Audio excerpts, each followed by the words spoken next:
This is Stebbin Horn with KUDU Grills. We're gonna go over low and slow, doing some ribs real quick.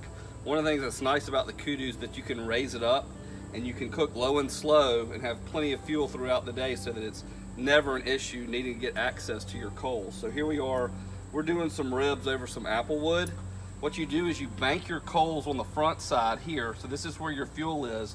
You can come here and add fuel as needed, then you just pull just a few coals over here to the back and lay in some apple wood to create your smoke. Now that's gonna be coming through the smoker lid and cycling out. Well, how do you know that low and slow temperature, that 225 that everyone targets? Well, rule of thumb is about 10 seconds with your hand over the flame, you'll know that's the right temperature for you. So I can sit here and count 3, 4, 5, 6, it's getting warmer, 7, 8, 9, 10. Okay, now I wanna pull my hand away because that's really getting warm, and I know that's a great temperature for cooking low and slow.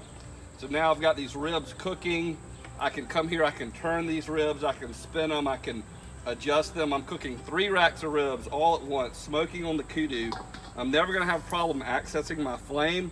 I can raise and lower it as needed. I can add more fuel. I can pull more charcoal over and add the apple wood. It's a great fun way to cook low and slow. You can make amazing ribs with this open fire. You get just enough smoke to give it that wonderful flavor, but the food really stands out. So have fun with your KUDU grills, and we'll talk to you soon.